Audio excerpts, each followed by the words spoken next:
حضرت الیاس علیہ السلام کا واقعہ۔ حضرت الیاس علیہ السلام اللہ تبارک و تعالیٰ کے عظیم اور برگزیدہ پیغمبر ہیں۔ آپ کا سلسلہ نسب حضرت ہارون علیہ السلام سے جا کر ملتا ہے، جو کہ اس طرح ہے: حضرت الیاس بن یامین بن فنہاس بن ایزار بن ہارون علیہ السلام۔ آپ کا ذکر قرآن پاک میں 2 مرتبہ آیا ہے، سورہ الصفات اور سورہ انعام میں۔ اللہ تبارک و تعالیٰ نے حضرت الیاس علیہ السلام کو بنی اسرائیل کی دعوت اور تبلیغ کا کام دیا۔ یہ وہ زمانہ تھا جب وہاں کا بادشاہ اخیب اور اس کی بیوی بعالا نامی بت کی عبادت کرتے تھے، جو کہ سونے کا بنا ہوا تھا، اور اس کی اونچائی 20 گز تھی اور اس کے 4 منہ تھے۔ یہ قوم بال بت کی پوجا کیا کرتی تھی۔ حضرت الیاس علیہ السلام کو اس قوم کو سمجھانے کے لیے بہت ہی مشقت کرنی پڑی۔ اللہ تبارک و تعالیٰ سورہ الصفات میں فرماتا ہے: اور الیاس بھی پیغمبروں میں سے ہیں۔ جب انہوں نے اپنی قوم سے کہا کہ تم ڈرتے کیوں نہیں؟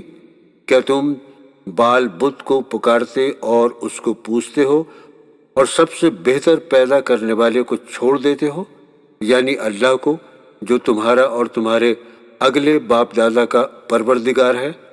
تو ان لوگوں نے ان کو جھٹلا دیا، سو وہ دوزخ میں حاضر کیے جائیں گے۔ ہاں، اللہ کے بندگان خاص مبتلا عذاب نہیں ہوں گے۔ اور ان کا ذکر خیر پچھلوں میں باقی چھوڑ دیا کہ الیاس پر سلام، ہم نے ایک بندوں کو ایسا ہی بدلہ دیتے ہیں۔ اس زمانے میں بنی اسرائیل 2 حصوں میں تقسیم ہو گئے تھے۔ ایک حصہ یہودا کہلاتا تھا، جس کا مرکز بیت المقدس تھا، جبکہ دوسرا حصہ اسرائیل کہلاتا تھا، جس کا مرکز سامرا تھا، اور یہ دونوں ہی قبیلے بیال بت کو پوجا کرتے تھے۔ اس بت کے نام پر ایک بہت بڑی عبادت گاہ بنائی گئی تھی، جس میں قربانیاں دی جاتی تھیں۔ جب بنی اسرائیل گمراہی اور بت پرستی میں حد سے زیادہ گزر گئے اور اللہ کو بھلا بیٹھے، تب اللہ تبارک و تعالیٰ کا حکم ہوا کہ بنی اسرائیلیوں کو بت پرستی سے روکیں اور توحید کی دعوت دیں، تاکہ کفر اور شرک اور بت پرستی میں غرق قوم کو راہ راست پر لایا جا سکے، اور یہ قوم ایک اللہ اور اس کے رسول پر ایمان لے آئے۔ اس قوم کا سب سے بڑا معبود بیال بت تھا۔ اس کی خدمت میں 400 افراد لگے تھے۔ اس بت کی سینکڑوں سال سے عبادت کی جا رہی تھی۔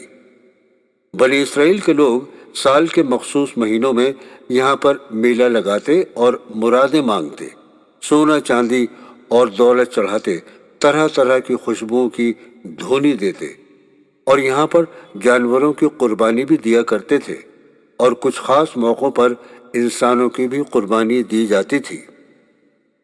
حضرت الیاس علیہ السلام نے جب اس قوم کو یہ کام کرنے کے لیے منع فرمایا تو یہ سرکش قوم آپ کے خلاف ہو گئی اور آپ کو پریشان کرنے لگی، اور نوبت یہاں تک آ گئی کہ وہاں کے بادشاہ اخیب اور اس کی بیوی نے حضرت الیاس کو قتل کروانے کا منصوبہ بنا لیا۔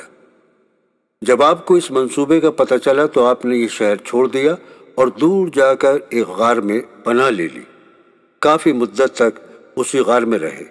ادھر بنی اسرائیل قوم کو اللہ تبارک و تعالیٰ کے عذاب نے آ پکڑا۔ اس قوم کو اللہ تبارک و تعالیٰ نے شدید قحط میں مبتلا کر دیا۔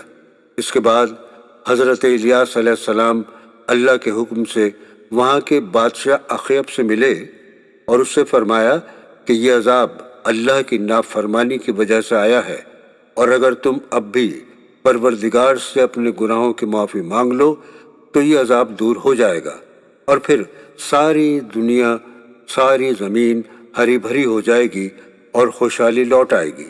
لیکن انہوں نے حضرت الیاس علیہ السلام کی بات نہیں مانی۔ تب آپ دوسری قوم یہودا کے پاس چلے گئے۔ یہ لوگ بھی اللہ کی نافرمانی کیا کرتے تھے، بت پرستی کرتے تھے، اور انہوں نے چھوٹے بڑے بت بنا لیے تھے، یہ انہی کی عبادت کیا کرتے تھے۔ آپ نے ان لوگوں کو بھی توحید کی دعوت دی اور صرف ایک اللہ کی عبادت کرنے کو کہا، مگر اس قوم نے بھی آپ کی بات ماننے سے انکار کر دیا۔ تب آپ نے اللہ تبارک و تعالیٰ سے اس قوم کو تباہ اور برباد کرنے کی بد دعا کی، تو یہودہ قوم اللہ تبارک و تعالیٰ کے حکم سے برباد ہو گئی۔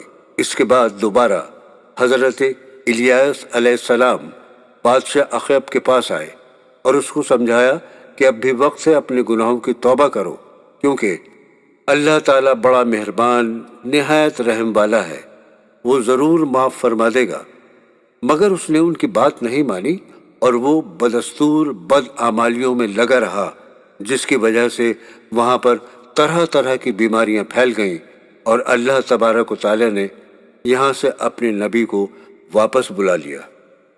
اللہ تبارک و تعالیٰ سورہ انعام میں فرماتا ہے، اور ہم نے ابراہیم کو اسحاق اور یعقوب بخشے اور سب کو ہدایت دی، اور پہلے نوح کو بھی ہدایت دی تھی، اور ان کی اولاد میں سے داؤد اور سلیمان اور ایوب اور یوسف اور موسیٰ اور ہارون کو بھی ہدایت دی تھی، اور زکریا اور یحییٰ اور الیاس کو بھی ہدایت دی۔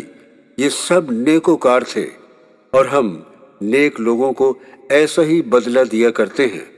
آگے اللہ فرماتا ہے، اور ہم نے اسماعیل اور الیاس اور یونس اور لوط کو بھی ہدایت دی تھی، اور ان سب کو جہاں کے لوگوں پر فضیلت بخشی تھی، اور بعض بعض کو ان کے باپ دادا اور اولاد اور بھائیوں کو بھی، اور ان کو برگزیدہ بھی کیا تھا اور سیدھا راستہ بھی دکھایا تھا۔ اللہ تبارک و تعالیٰ نے انبیاء اکرام کی زندگی اور حالات اور واقعات کا اور قوموں پر ہونے والے عذاب کا قرآن پاک میں تفصیل سے ذکر کیا ہے۔ اللہ تبارک و تعالیٰ سے دعا ہے کہ وہ ہمیں اپنے نبیوں کی زندگیوں سے نصیحت حاصل کرنے کی توفیق عطا فرمائے، اور ہم سب کے علم میں اضافہ فرمائے، اور ہمیں اسی طرح دینی علم سیکھنے، سمجھنے اور پھیلانے کی ہمت عطا فرمائے۔ آمین۔